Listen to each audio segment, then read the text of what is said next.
Welcome to my channel, mother suckers. Hey, today's video is going to be a story time, mother effing story time, as well as it is an African American folklore. So in honor of Black History Month, today we're going to be talking about Igbo's Landing. Now, if you don't know what Igbo's Landing is, you definitely saw some reference to it in Black Panther. Just bury me in the ocean with my ancestors that jumped from the ships, because they knew death was better than bondage. As well as in Beyonce's amazing Lemonade project, where she paid homage to Igbo's Landing as well in the song Love Drought.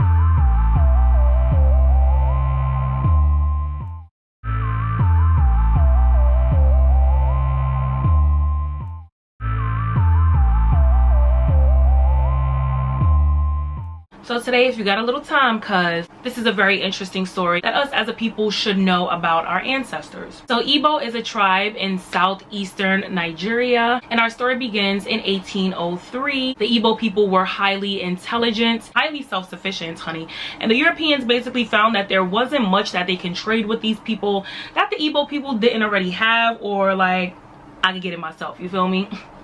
I'm good. The Igbo people were also highly spiritual, and they believed that the dead and the unborn was always present. So the main character in the story is a man named Oba. Oba, Igbo, Iloho, Tanks, okay? Now, Oba was a proud father of 2 sons and 1 unborn child. He was highly respected in his village because he was the protector. He protected them against animals and against enemies, and he was also a well-respected hunter. Early one morning, as he was sharpening his tools, and him and some of his boys was gonna go hunting, okay? Because the ladies gotta get the food ready. This is back in the days, okay? The men did the hunting, the women did the cooking, all right? So for some of y'all feminists, I know y'all gotta breathe. So as he was sharpening his tools, he heard a whisper coming from his sleeping wife and his unborn baby. He heard a whisper saying, "The waters will bring you back to us. The waters will bring you back to us." Honey, if you know anything about African spirituality, honey, okay, they are very spiritual. All right, and this is why a lot of times stories like this fall under the myth category, because the Europeans, they understand spirituality the way Africans understood spirituality. Okay, so to them it's a myth. To us, this is real shit. It's real shit. Okay, let me get back to the story. So Oba heard this coming from the belly of his, of his wife, his unborn baby, and he was just kind of like, huh, like, I don't understand. Maybe my child thinks that I'm going to be going into the water, but I'm not going into the water. I'm just going into the woods. We just gonna go hunting, get some food so baby can eat. But unfortunately, when Oba kissed his children and his wife goodbye, he never saw them again. While him and the men were hunting, he was captured by the Europeans, was captured, beaten, chained, and shipped off overseas. Now, on the voyage, Oba became a leader. He was just a natural leader. He became a leader on the boat as well, comforting other enslaved people. Sidebar, I don't really like to say slaves, because slaves, it just kind of dehumanizes them. Before they were slaves, they were scientists, they were doctors, they were mothers, they were leaders, farmers, they were planters, you know what I mean? They were engineers. So I don't really like to label slaves, because it just like I said, it dehumanizes them, and it kind of just like belittles who they actually were before they were enslaved. When he would cry and almost want to give up, he would hear the whispers, "The waters will bring you back to us. The waters will bring you back to us." Still not understanding what that meant, okay? Now, there were approximately 75 people on this ship, 75 enslaved people on this ship, and as they reached Georgia's coast, they saw that there were more white people there waiting for them. So they knew that their fate was to be enslaved for the rest of their lives. Now, many of these people died on the boat from diseases. Many people were thrown overboard and fed to the sharks. You can just imagine, and we've learned about the conditions of these slave ships. So many people didn't even make it, you know what I mean? So to go through all of that trauma, and then to see to see that there will be more and far worse to come, Oba basically led a rebellion. It took over the ship. That's what I'm talking about. Let's get it. Took over their captors, threw them motherfuckers overseas, okay? Now y'all gonna drown, okay? And decided that death was better than bondage, okay? They all held hands and walked into the water as they sang, "The water brought us here, the water will take us away. The water brought us here, the water will take us away," as they walked hand in hand and drowned in the ocean. Now, as the white settlers that were already in Georgia, they saw what was going on, and they ran over and they were pointing guns at the Igbo people, saying, "Stop, stop, get out of the water, get out of the water." And the Igbo people just kept singing, "The water brought us here, the water will take us away. The water brought us here, the water will take us away." Now, this was the largest, okay, this mass suicide of enslaved people. And of course, it was a tough decision to make. These people decided that, one, you know, y'all white motherfuckers don't deserve my work, you don't deserve my hardship. I've been torn apart from my families, you know, I'm seeing death and disease all around me. Like, if you can only just imagine a fraction of that trauma. Because slavery equaled money for the Europeans, you know, slaves deciding to commit suicide was a huge loss for them. I don't know, this could be a reach.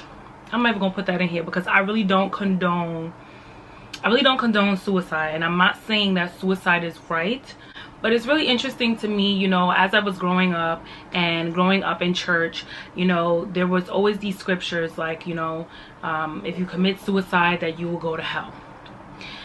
And when I learned about the slaves who committed suicide, to them it wasn't necessarily suicide, it was kind of going back to the spiritual realm. It makes sense that if the white man, which I believe the white man has tampered the Bible, but it makes sense that that scripture is there, you know, don't commit suicide or else you'll go to hell, aka don't kill yourself, so that we can keep you enslaved so that you can work for us and be beneficial to us. That could be a reach. But as of right now, Igbo Landing is a historic site at Dunbar Creek in Glenn County, Georgia. And as many times as my chocolatey ass done been to Georgia, I ain't never visit Igbo's Landing.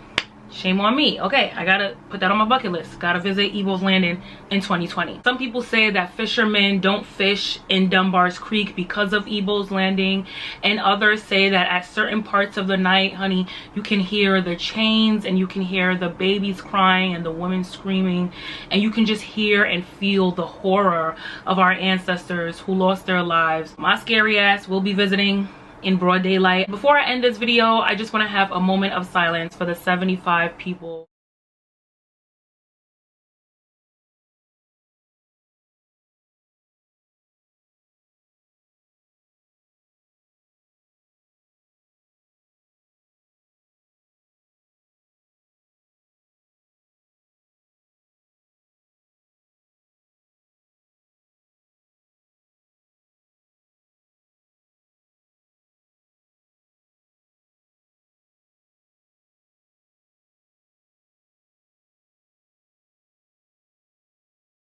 Thank you guys for listening to this story about the strong and brave Igbo people. Let me know down in the comment section if you've heard this story before, if you visited Igbo Landing. Many Black Americans, if they trace their ancestry back, or not even only Black Americans, but many Black people in general, if they trace their ancestry back, you know, their ancestors are from southeastern Nigeria, so they are of the Igbo tribe. So I think that's really dope. At the end of the day, our history isn't perfect, but I just want you guys to know that we come from some dope ass people, okay? So keep that energy in your everyday life, know who you are and whose you are, and I'll see you at the next one.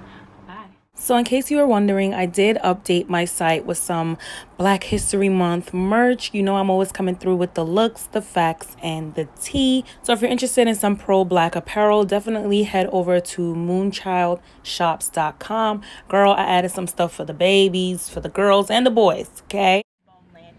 It is here that the Igbo men and women, the tribal men and women, they came here and they had their ceremony here. So this has been blessed as holy ground.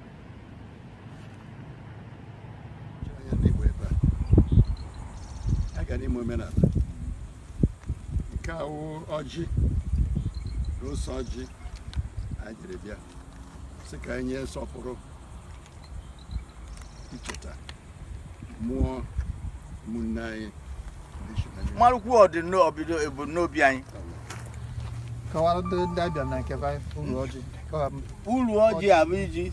No, and this is anti-buying them, Meji Doji, when I done, I can't. Nequa never. Ulu Chiena, Milia Buburibu, every boom when I be a cafanat, Bramina. Machiki, Yamachi, Feni in a year, Bushi, a Ghanaian. Or do no Tutu, or in Nigeria, or in Africa, or in Europe, or in America.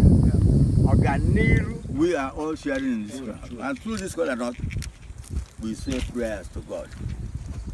For our sustenance, for our unity, for our success, and for posterity. May it never happen again. Amen.